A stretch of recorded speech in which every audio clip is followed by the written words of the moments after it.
July 22nd, 1944.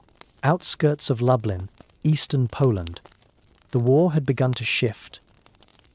The Red Army was finally pushing west, its armoured spearheads tearing into the soft belly of the collapsing German front. The soldiers of the Second Ukrainian Front had been fighting without pause since crossing the Bug River. Their boots caked in black mud and diesel. Every road was littered with signs of retreat, broken wagons, smouldering vehicles, discarded helmets. Yet this stretch of Poland was eerily calm. No artillery thunder, no air raids, just the whisper of wind over the fields and the slow grinding of tank treads. Private Leonid Sokolov sat on the tailboard of a Studebaker truck, rifle resting across his knees. He was 23 and already looked twice that age. His hands, rough and cracked, shook slightly as he tried to roll a cigarette. "Looks abandoned ahead," said his driver, peering down the road. The map they carried mentioned an enemy supply depot outside a suburb called Majdanek. Nothing unusual, but rumours had already begun to spread through the column that the Germans had left something behind, something worse than mines. The men were used to death. They had seen villages burned, civilians hanging from telegraph poles, fields full of bones half swallowed by snow. Yet there was something different in the air now, a smell that didn't belong.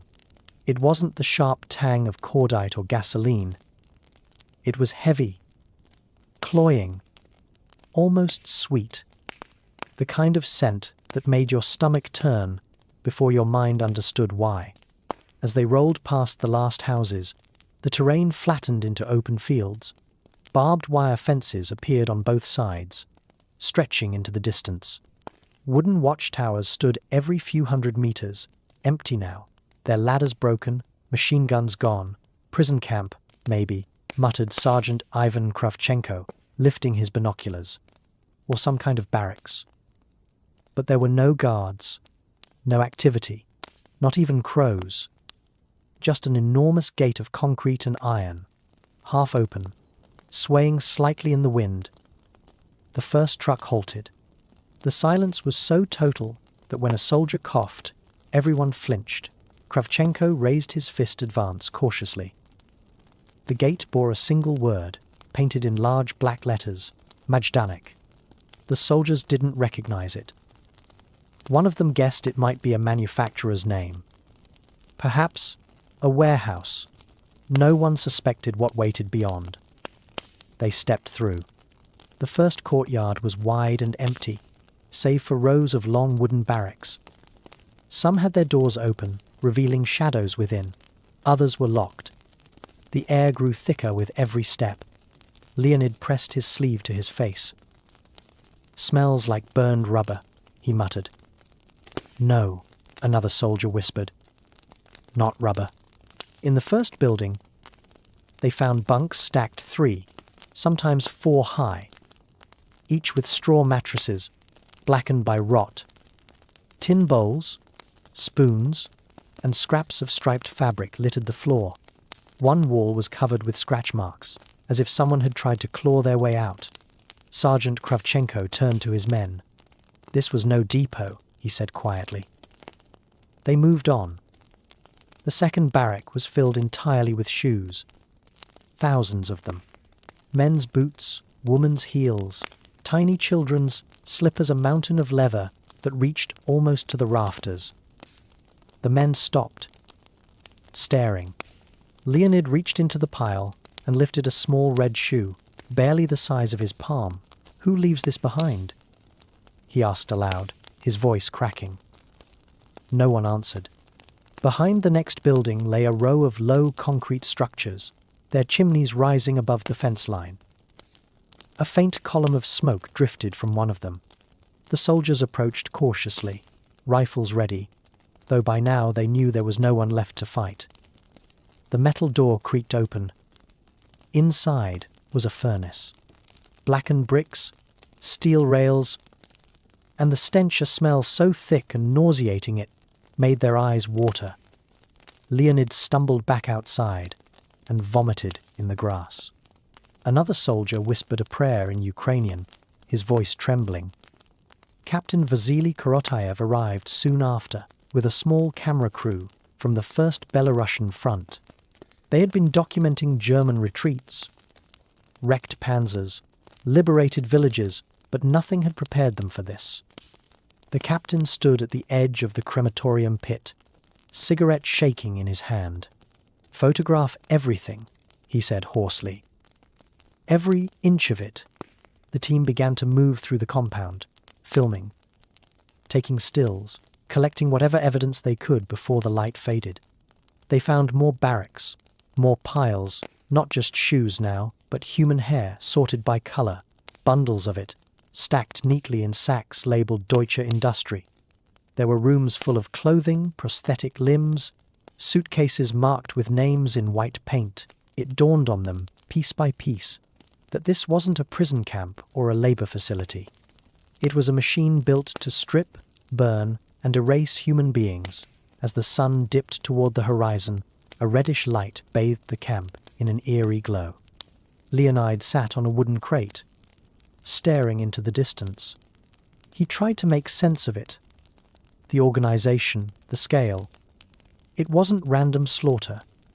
It was systematic. He felt the same cold shiver had felt at Kursk when the panzers came over the ridge, that same sense of human hands building something monstrous and precise. Down by the far fence, a corporal called out. They had found a shed filled with canisters labeled Zyklon B.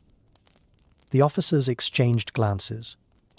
The chemical name meant little to them, but the implication became clear as they looked toward the sealed chambers nearby. The rooms had showerheads fixed to the ceiling.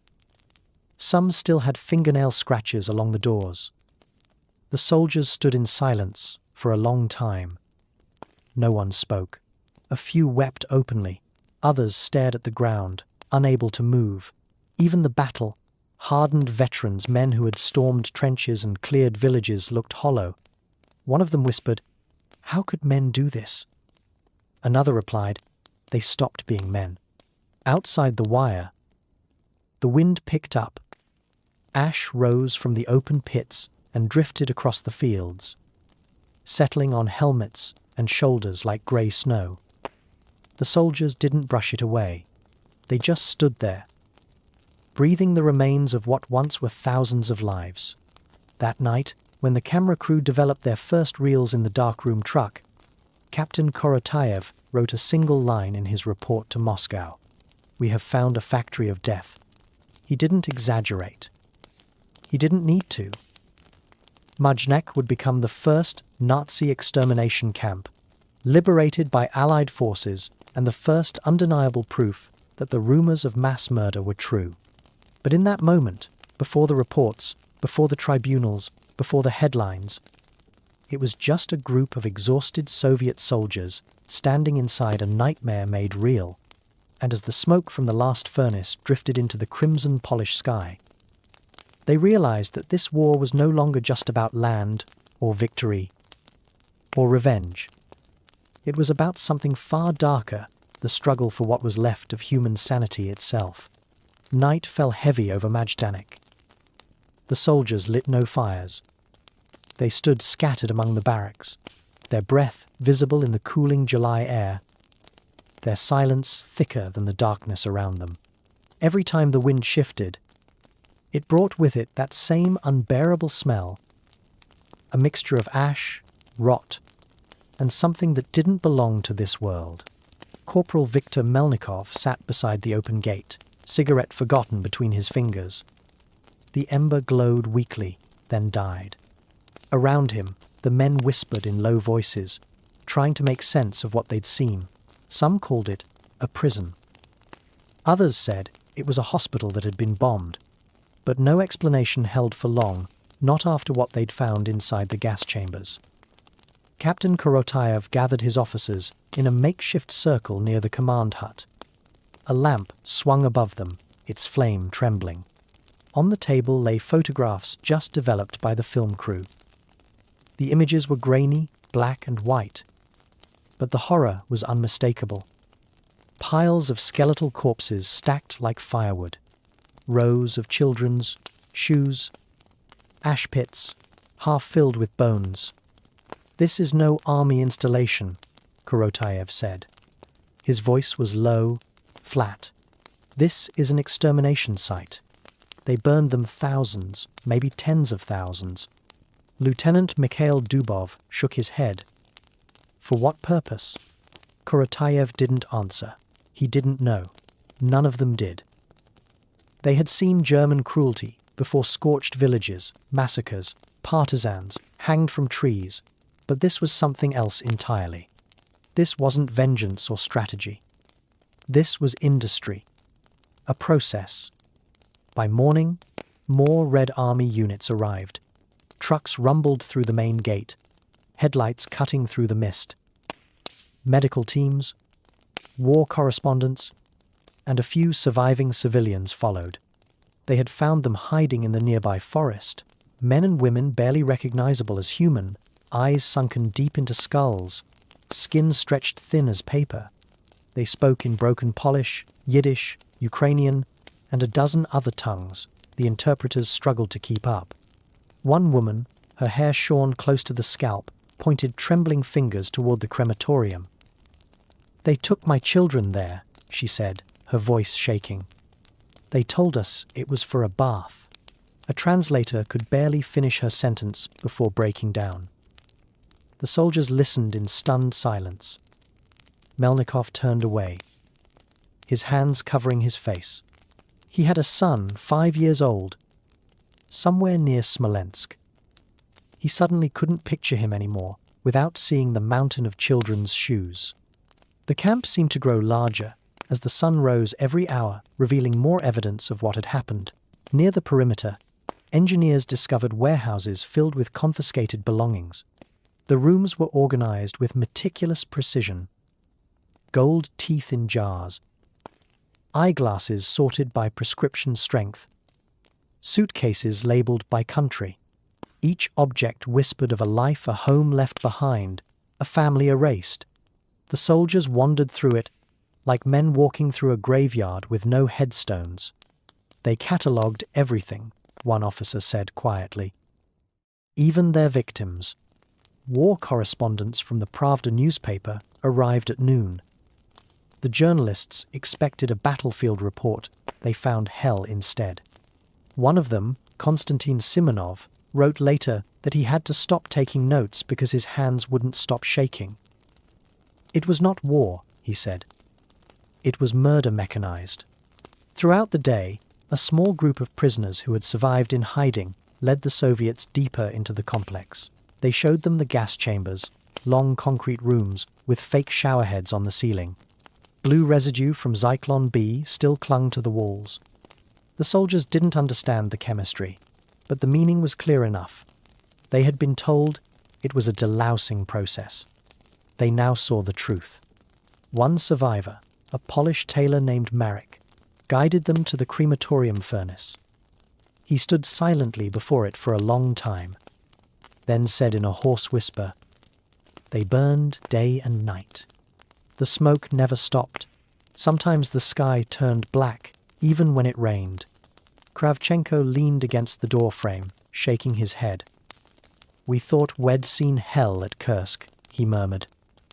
"But hell isn't under the ground. It's right here." Outside, a team of war photographers recorded everything. The Soviet command wanted evidence, not rumors, not hearsay. They captured every building, every pit, every bone. Some of the footage would later be shown at the Nuremberg trials, though few viewers could truly comprehend what they were seeing. In one of the sheds, soldiers discovered ledgers, neat handwriting, names, dates, numbers. Each line ended with a dash, an empty space where a life had stopped. One book was marked Lagerarbeid, meaning camp labor. Another read Verarbeitet, Personen processed persons. The precision chilled them more than the corpses did. That night, the camp glowed under the light of flares. The Red Army Command set up tents just beyond the fences. Guards were posted at the gates, not to keep prisoners in this time, but to protect what remained of the evidence. Still, some soldiers refused to sleep within sight of the chimneys. They moved their bedrolls out to the fields. Leonid sat by himself, cleaning his rifle, though there was no battle left to fight. He kept staring at the horizon, where the smoke from the crematorium still rose in faint grey lines. He thought about the people who'd walked through those gates. Alive parents, children, old men believing they were going to work or to bathe. He wondered if any of them had tried to run. A medic approached and handed him a flask. "You look like you've seen ghosts," she said softly. He took a sip. The liquid burned. But it didn't help. "I think I have," he replied. She nodded. "Then you'll see them for the rest of your life." By dawn, orders arrived from Moscow. The discovery at Majdanek was to be documented and broadcast to the world. The Soviets would show everyone what the Reich had done, not through propaganda, but through cold, undeniable reality. Teams began clearing debris, mapping structures, taking witness statements. The survivors, frail, hollow-eyed, were treated by medics and wrapped in blankets. One old man, his hands trembling, clasped Leonid's sleeve as he was carried toward an ambulance. "Don't let them forget," he whispered in broken Russian. Leonid didn't answer. He couldn't promise that. He wasn't sure anyone could. By midday, rain began to fall soft at first, then steady. It turned the ash into mud, streaked the soldiers' uniforms grey. Yet none of them moved from their posts. They stood, heads uncovered, as the rain washed the air clean for the first time in days. But it didn't wash away the smell. Nothing ever would. Somewhere behind the camp, a truck engine sputtered to life, carrying away the first reels of film, evidence of a crime so vast it defied language. As the vehicle rumbled down the muddy road, Captain Korotayev looked once more at the gate, its black letters, its silence. He whispered a line to himself that no one else heard. "There are victories that break you more than defeat ever could." He was right. For the men who opened the gates of Majdanek, the war would never be the same again. July 24th, 1944. 2 days after Majdanek's liberation, the Soviet front had moved west, but the camp still pulsed like an open wound behind them. Trucks came and went, filled not with soldiers or ammunition, but with journalists, medics, photographers, and stunned civilians, drawn by rumors of what the Red Army had uncovered near Lublin. Captain Vasily Korotayev's orders were clear. Now, the discovery had to be recorded, classified, and transmitted to Moscow as undeniable proof. The Kremlin didn't want words, it wanted evidence. So his men spent those days documenting every corner of the camp, the ash pits, the gas chambers, the storage warehouses of stolen belongings. They measured the dimensions of the crematoriums. They took inventory of the children's shoes, the hair, the dentures, the suitcases, the bones. Photographs, developed in the back of military trucks, revealed details that no one could ever unsee. Piles of skulls that still had gold fillings glinting in the Sunday bunk beds, stacked in rooms barely large enough for air. Wooden carts used to haul corpses to the furnaces. The camera crew stopped talking entirely after the first day. Their faces grew blank, their movements, mechanical men functioning only to bear witness. By July 25th, word had reached the Soviet press office in Moscow. The first dispatches described the site as a German concentration camp near Lublin, where thousands of civilians were tortured and killed.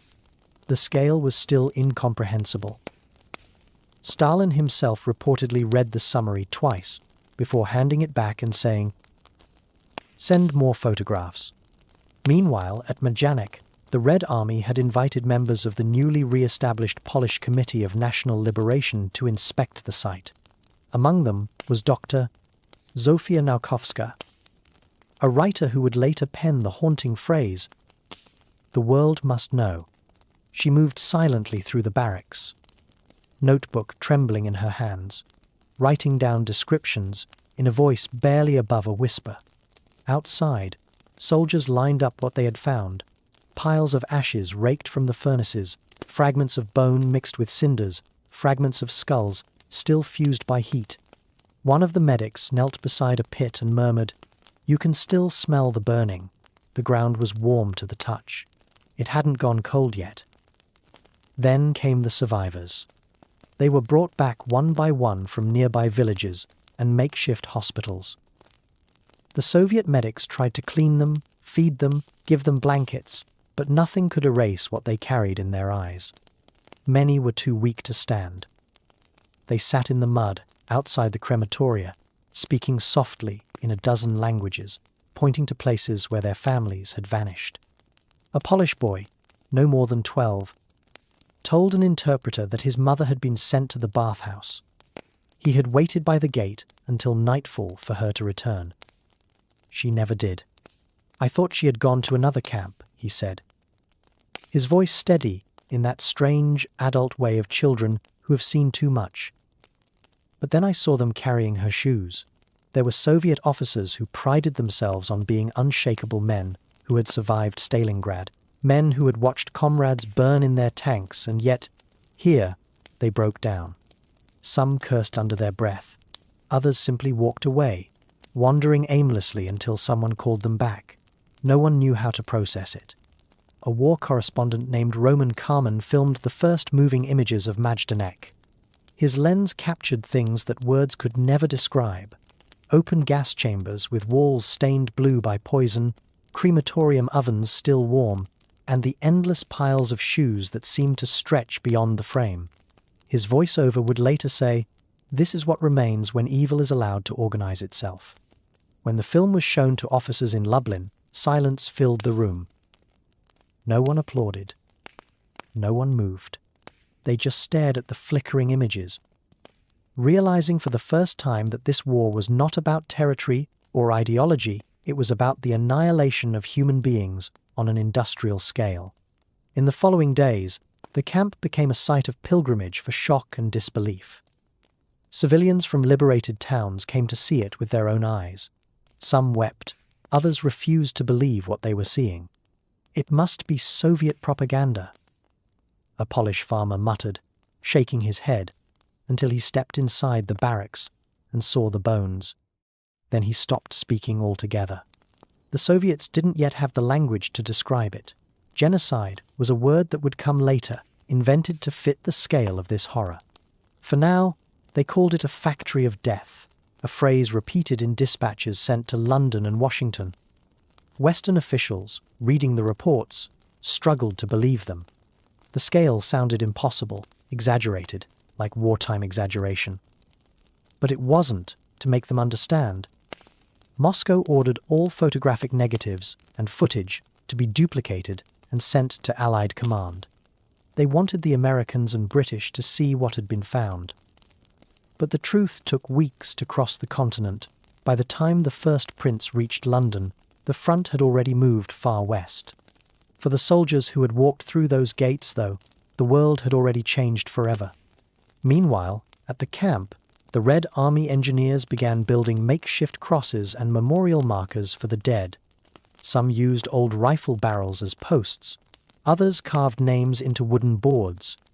But most graves had no names at all. Just numbers. Dates. Ash. Private Leonid Sokolov spent his last day at Majdanek, helping to move bodies from the open pits to temporary burial sites. His hands were blistered from the shovel, but he didn't stop. "I thought if we buried them properly," he later wrote in his diary, "it would make it less monstrous." But it didn't. It made it real. When the burial work ended, the men washed themselves with water from a nearby stream, though the smell of smoke clung to their skin no matter how hard they scrubbed. Before leaving, Leonid looked back once more at the camp, the towers, the fences, the chimneys, still dark against the morning sky. A part of him wanted to burn it down, to erase it from the earth. But another part knew it had to stay standing. The world would need proof. That night, as the convoy prepared to move west, Captain Korotayev called his men together.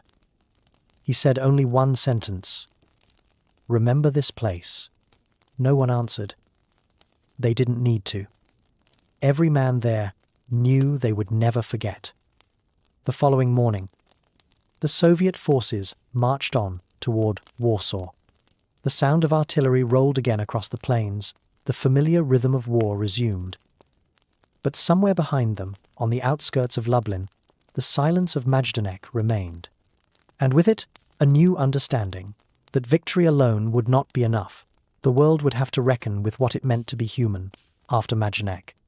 July 26, 1944. The day after the Red Army left Lublin, a handful of Soviet officers, Polish officials, and foreign correspondents remained behind at Majdanek. The camp was still surrounded by the faint haze of its own ashes. The rain had turned the ground into black sludge, thick with soot. Each step released the smell of burned lime and human fat. Soldiers avoided walking too close to the pits. Even hardened war photographers set down their cameras and stared blankly, as though the lenses themselves refused to look any longer. Captain Vasily Korotayev stayed because he couldn't bring himself to leave. He wandered the camp's perimeter, notebook in hand, recording everything with cold precision: dimensions, materials, signs of struggle. He wrote as if documentation could somehow fight back against what had happened here.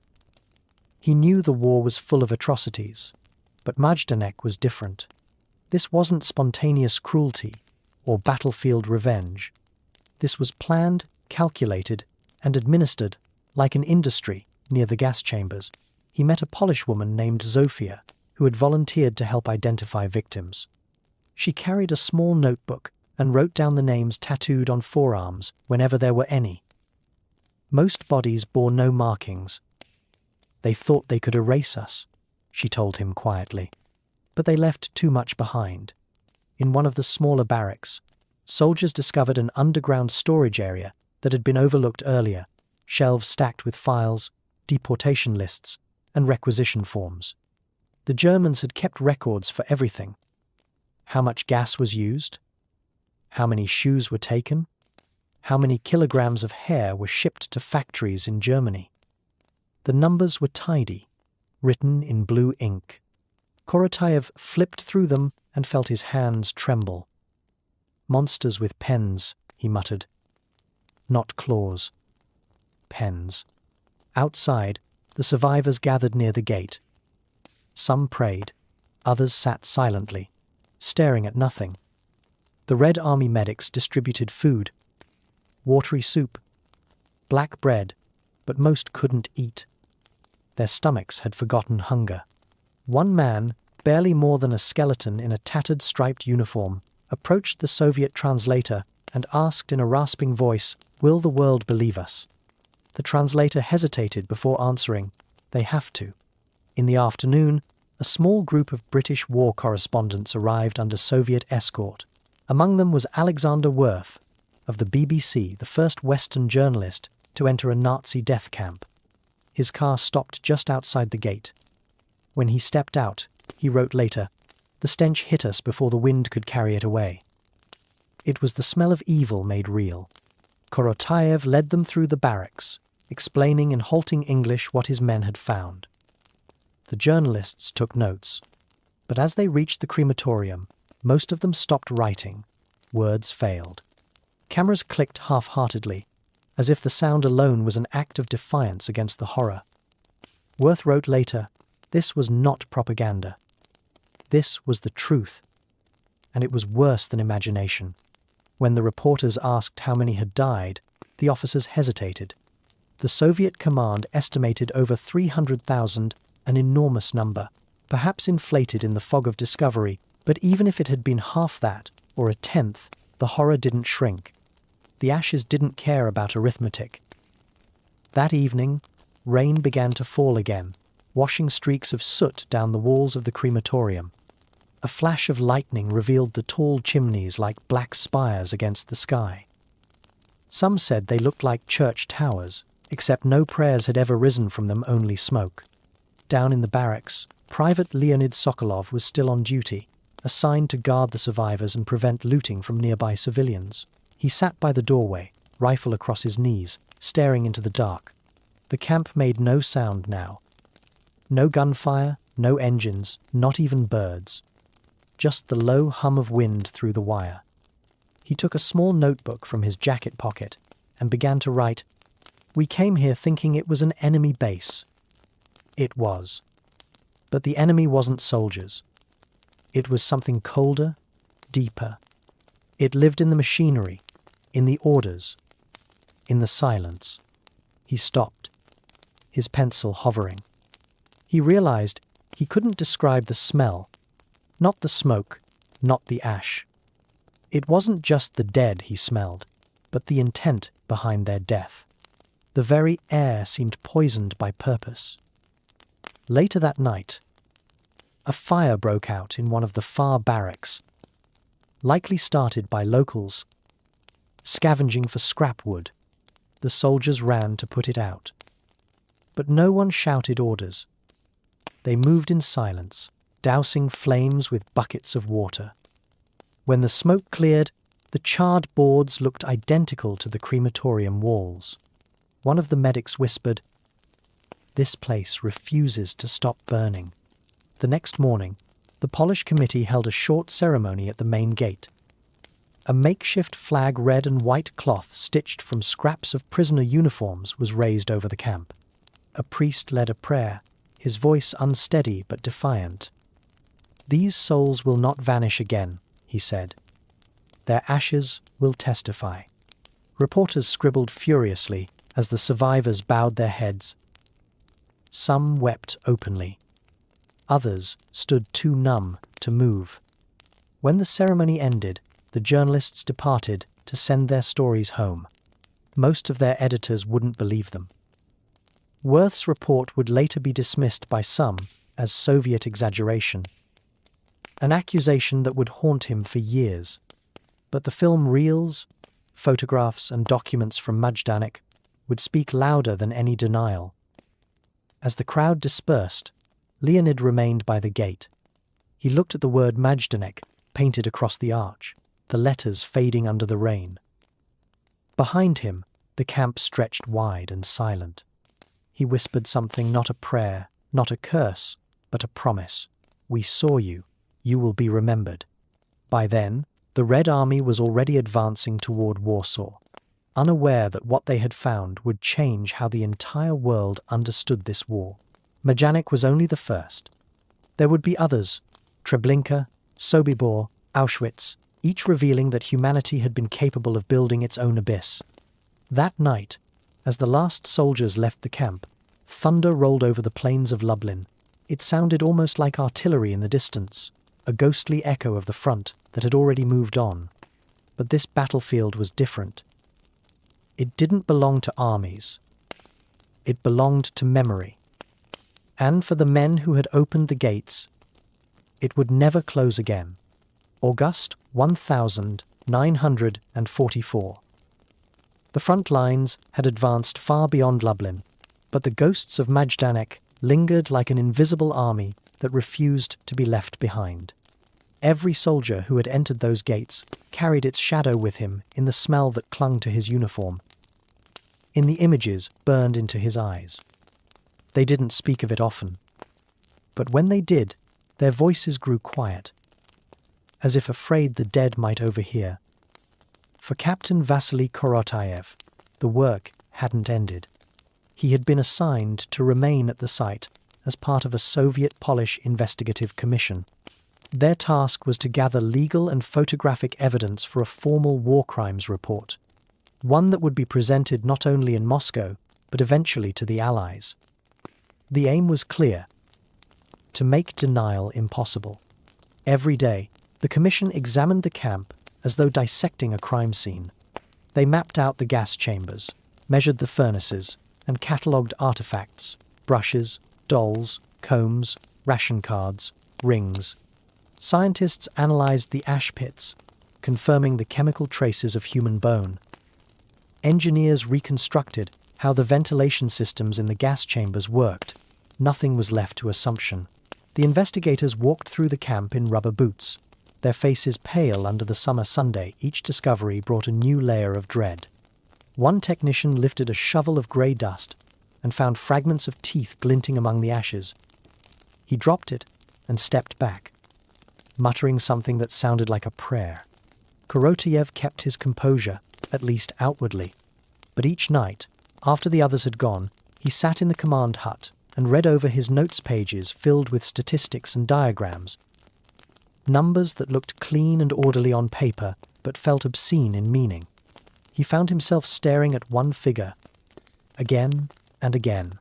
Estimated victims, 360,000. He didn't know if it was accurate. He only knew it wasn't just numbers. It was an abyss pretending to be arithmetic. Meanwhile, the survivors began to regain fragments of strength. A few volunteered to guide visitors through the camp, pointing to the buildings and recounting what had happened. Some spoke in short bursts, others mechanically, their eyes fixed on the ground. A woman named Helena led one of these tours for the investigators. She had been a nurse before the war. "They told us we were coming here to work," she said softly, her Polish words translated into Russian. "They shaved our heads and took our clothes. I stopped being a person that day." She led them to the gas chambers and placed her hand against the blue-stained wall. "The color won't fade," she whispered, "no matter how much it rains." A young Soviet photographer named Andrei followed behind her, camera trembling in his hands. He captured her silhouette in the doorway, the faint light from outside framing her against the darkness within. That photograph would later appear in newspapers across Europe, under the headline "The First Witness." As the reports began to circulate, the reaction abroad was mixed. Western officials, especially in London and Washington, doubted the scale of Soviet claims. Some editors refused to print the photographs, suspecting exaggeration. The mind resists believing such organized cruelty. One British officer wrote privately, but disbelief did not change the evidence. It only deepened the wound. In Moscow, Pravda published the first official Soviet report under the headline "The Hell of Majdanek." It described ovens built to burn human beings by the thousands and chambers of poison disguised as showers. It was written not in the language of outrage, but of grim precision, like a laboratory report from the edge of madness. The photographs that accompanied it shocked even hardened readers. The newspaper sold out within hours. In Poland, the camp quickly became a site of pilgrimage. Locals came from miles around to look not out of curiosity, but disbelief. Some came searching for relatives, hoping against reason that someone had survived. Most left silent, faces pale, carrying nothing but the memory of what they had seen. One afternoon, a group of schoolteachers from Lublin arrived. They stood near the crematorium, as Captain Korotayev explained what the investigators had learned. His voice was steady, but his eyes gave him away. "You can see," he said, pointing to the rails running into the furnace. They used these to slide the bodies directly into the flames. The work was efficient. He hesitated on that last word, hating how easily it came to his tongue. The teachers said nothing. One woman, no older than 30, crossed herself and whispered, "If this is civilization, perhaps we were safer in the Dark Ages." That night, Korotayev walked the perimeter alone. He stopped by the barbed wire fence, where the wind rattled the metal softly. The moonlight glinted on the strands, and he noticed something lodged between them. A scrap of cloth, striped blue and grey, swaying gently. He reached for it, but stopped halfway. It didn't feel right to remove it. It was as if the camp itself was clinging to its last remnants of memory. He thought of Leonid, and the men who had first breached the gates. Most of them were now fighting near Warsaw, their letters censored, their days consumed again by artillery and mud. How strange, he thought, that after all the bloodshed of war, the true horror had been found not on the battlefield, but behind barbed wire. When dawn came, the camp looked deceptively peaceful. Mist rolled over the barracks, softening their edges, Birds had returned to the watchtowers. Yet beneath that calm lay a silence so deep it seemed to echo. Before leaving his post for Warsaw, Korotayev wrote one final entry in his notebook. The men who built this place are gone, but their work remains. We have seen what happens when killing becomes a profession. I fear we will spend the rest of our lives proving that we did not imagine it. He closed the book and sealed it with his report. Later that month, his file's thousands of pages of testimony, photographs, and measurements were loaded onto a train bound for Moscow. Inside those boxes lay the first complete record of industrialized extermination ever assembled by human hands.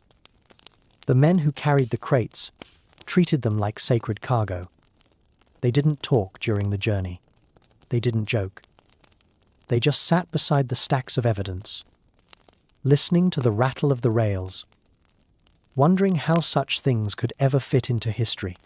And somewhere, far behind them, the chimneys of Majdanek stood silent under the polished sky, cold now, their fire gone, but their message eternal. Winter, 1945. The war was still raging in the west, but in the east, snow had settled over the ruins of Majdanek like a shroud. The barracks stood half buried under white drifts, their roofs sagging beneath the weight. Only the chimneys remained untouched, dark pillars piercing through the snow, their brickwork still stained from smoke that no wind could erase. A Polish caretaker named Andrzej Nowak had taken it upon himself to guard the site after the Red Army pushed deeper into Germany. Every morning he walked the perimeter, boots crunching in the frost, watching steam rise from his breath. He carried no weapon, only a ring of keys salvaged from the German offices. His duty was not to fight, but to remember. The camp was quiet now, almost deceivingly peaceful. Yet every thaw brought new discoveries. When the snow melted that March, Andrzej found a child's toy buried in the mud, a small wooden horse. The paint nearly gone. He placed it carefully beside the memorial stone that Soviet engineers had erected, a simple slab reading "Never Again." Back in Moscow, Captain Vasily Korotayev's report was being prepared for international release. The Soviet government wanted the world to know what its soldiers had found the first undeniable proof of Hitler's final solution. Copies of the documents, along with photographs and film reels, were sent to Allied embassies. The reaction, once again, was disbelief. Even after the liberation of other camps like Auschwitz and Buchenwald months later, some Western editors still refused to print the full details of Majdanek, calling them too horrific to be true. But truth, once unearthed, doesn't vanish. The film reels shot by Roman Carmen began circulating among Allied intelligence officers. They showed skeletal prisoners, the gas chambers, the heaps of ash and hair. The footage had no music, no narration, just silence, and the sound of footsteps crunching through the snow. When it was screened for the first time in London, several journalists walked out midway, unable to bear it. One correspondent wrote afterward, "It was not just death. It was the idea of death perfected." Meanwhile, in Lublin, life struggled to reclaim itself. Survivors of Majdanek returned, not as prisoners but as witnesses. They formed committees to identify remains, to collect names from fragments of records left behind. Some recognized their own family members in the confiscated belongings, a coat button, a wedding ring, a photograph, faded but unmistakable. Helena, the nurse who had guided investigators months earlier, now volunteered as a teacher in the city. She took her students to the camp once a month. She wanted them to see, to breathe the air of that place, to understand what had been done. Some fainted, others cried. She would stand quietly and tell them, "This is what happens when you stop seeing people as people." By mid-1945, as the world celebrated victory over Nazi Germany, the story of Majdanek was still spreading, slowly, unevenly. Western newspapers finally began printing eyewitness accounts, though often buried beneath headlines of Berlin's fall. A single photograph, a mountain of children's shoes, taken by Soviet cameraman Andrei Karmanov, made its way to the front pages of the Times and Life magazine. It said more than any speech could. For the soldiers who had discovered the camp, the war ended, but the memory did not. Leonid Sokolov returned home to Smolensk that summer. He was greeted as a hero, awarded the Medal for Courage. But when people asked him about the battles he'd fought, he spoke only of one place, a name most of his neighbors could barely pronounce. He couldn't describe it properly. The smell, the silence, the feeling of standing before something that seemed to have swallowed the idea of humanity itself. Words never came close. In his village, people didn't understand. They nodded politely, offered him vodka, and changed the subject. So he stopped trying. Years later, his granddaughter would find his war diary hidden in a wooden chest. The final entry, written in neat block letters, read, "We thought we were soldiers fighting men. But at Majdanek, we fought what men had become. There was no victory in that. Only warning." In the years after the war, Majdanek remained one of the most intact death camps ever discovered. Unlike Auschwitz, which the Germans had tried to destroy before retreating, Majdanek had been abandoned in haste. The gas chambers, crematoria, and barracks all stood as they were grimly preserved by accident.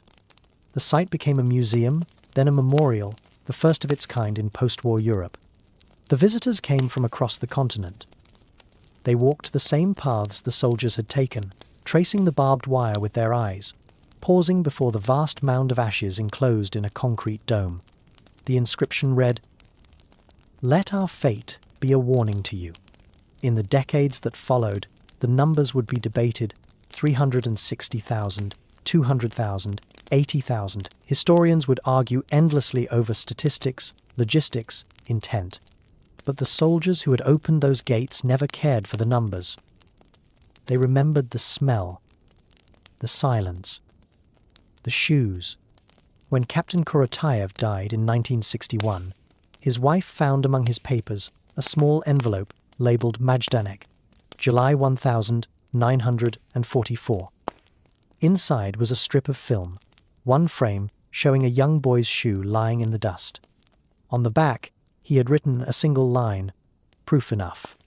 And so the camp that had begun as a place of annihilation became, through its discovery, a place of memory, the first physical evidence that the world could no longer look away. Even today, when the wind passes over Lublin, it carries the faint rustle of grass growing between the barracks. Tourists walk slowly, whispering, as if afraid to disturb something sacred. The chimneys still stand. The shoes are still there. The silence has not changed. Majdanek remains not as ruins, but as testimony to the soldiers who found it, to the victims who perished within it, and to the truth that refuses to die. Nuremberg, November 1945. Inside the Palace of Justice, the air was thick with cigarette smoke and tension. Generals, lawyers, translators, and reporters filled the courtroom, waiting as the Soviet delegation prepared to present its evidence. On the wall, a white sheet hung behind the judges, the first screen ever used in a trial to show filmed atrocities. At 10:14 a.m., the lights dimmed. The projector began to hum. The first frames were silent and grey. Soviet soldiers walking through a gate marked Majdanek. The lens trembled slightly, as if the cameraman's hands were shaking. Then the footage changed barracks, rows of bunks, heaps of bodies. A narrator's voice, measured but hollow, explained what the Red Army had found in July 1944. These are not battle casualties. These are the victims of organized murder. A factory designed for death. Gasps broke the silence. One of the German defendants, a former S officer, lowered his head, lips pressed tight. Another looked away entirely, refusing to face the screen. The footage continued. Mountains of shoes, piles of children's clothing, skeletal survivors, staring directly into the lens. It was not propaganda. It was raw, factual horror. American journalist John Dos Passos wrote later that the room seemed to shrink under the weight of the images. A British correspondent fainted halfway through. And yet, for all the revulsion, there was a strange sense of clarity. For the first time, the world saw what had been whispered and denied for years, filmed proof of the machinery of extermination. When the lights came up, no one spoke. The judges simply stared ahead, pale and expressionless. The chief prosecutor, Sir Hartley Shawcross, leaned forward and whispered to his assistant, "This changes everything." The Soviet representative, General Roman Rudenko, stood and addressed the court. Majdanek, he said, his accent heavy, was not a battlefield. It was an assembly line for death. It proves that this was not war. It was murder industrialized. His words echoed off the marble walls. No one disagreed. Outside the courtroom, the reels of Majdanek became the most requested footage among Allied investigators. Forensic experts studied the film frame by frame, comparing it to camp records seized from Berlin. The handwriting matched. The blue stains on the gas chamber walls matched chemical analyses. Even the numbers of shoes matched transport manifests. The Germans had tried to systematize everything, and that precision became the proof of their guilt. Meanwhile, in Poland, the site itself had been transformed. Soviet engineers, along with Polish volunteers, had cleared the debris, stabilized the crematoria, and opened a small museum. The sign over the entrance read in both Polish and Russian, "People of the world, look upon this place and remember." Visitors arrived, daily villagers, priests, soldiers on leave. They came silently, walking the same paths the prisoners had once walked, whispering prayers in dozens of languages. Among them was Helena, the former nurse, now working as a guide and interpreter. She had survived Majdanek and chosen never to leave it again. When asked why, she would reply, "Because someone must greet them when they come, someone who remembers their names." Each morning she began her tour at the main gate, the same one the Soviet soldiers had entered a year before. She pointed to the towers, the barbed wire, the endless rows of barracks. Her voice was calm, almost clinical, but her eyes carried a quiet fire. "This is where they arrived," she would say. "And over there is where the world stopped pretending not to know." One afternoon, a group of Allied officers came to inspect the site. Among them was a young American lieutenant named Paul Kendall, who had fought in Normandy and had seen his share of destruction. Yet when he stood before the crematorium ovens, he froze. He reached out and touched the cold metal rails where the bodies had once been slid into the flames. "It's so ordinary," he whispered. "That's what's terrifying." Helena nodded. "Yes, ordinary people built this. Across Europe. As other camps were liberated, Auschwitz, Dachau, Buchenwald, Majdanek's early discovery gave investigators a template. Its records, measurements, and testimonies became the foundation for understanding the broader network of death camps. Without Majdanek, the legal language for describing these crimes might never have existed. It became, in a sense, the first vocabulary of horror. In Moscow, copies of the original Majdanek footage were archived under the title Evidence File No. 2,477 Crimes of the German Fascists in Poland. Few outside official circles ever saw the full reels. Some of them, decades later, would be rediscovered by historians. The film still crisp, the labels still intact. The archivists who handled them described a kind of dread that lingered in the reels themselves, as though the horror had been absorbed by the celluloid. For the men who had filmed it, however, the memories never faded. Roman Carmen, the Soviet cameraman, later confessed in an interview that he had nightmares for years. "Every time I lifted the camera afterward," he said, I wondered what new proof of evil it might capture, and I feared that someday it would be needed again. By 1947, Majdanek had become a formal war memorial, the first in Europe, dedicated to the victims of the Holocaust. School children visited, clergy held vigils, and families brought flowers for those whose names had vanished into ash. The site no longer smelled of death, but of damp earth and candle wax. Yet, as survivors often said, the silence still breathes. Decades later, when historians and skeptics would argue about numbers and intent, the soldiers' testimonies from 1944 remained unchanged. "We didn't need statistics," wrote Leonid Sokolov in a letter to a fellow veteran. "We saw enough to last 10 lifetimes." As years turned into generations, Majdanek became more than a camp. It became a mirror, one that reflected the question no nation could escape: how ordinary men had built an empire of ash, and how other men, arriving too late, had to live with what they found. In 1965, a monument was built on the site, a massive concrete dome suspended over a mound of ashes gathered from the cremation pits. Chiseled across its base were words in Polish: "Here the earth cries out." It does still. Every gust of wind that passes through the ruins carries with it that echo the murmur of soldiers who stumbled into a nightmare and decided the world must see it. Majdanek remains their proof, a warning carved in concrete, barbed wire, and silence. A testament that even when the war ended, its ghosts never did.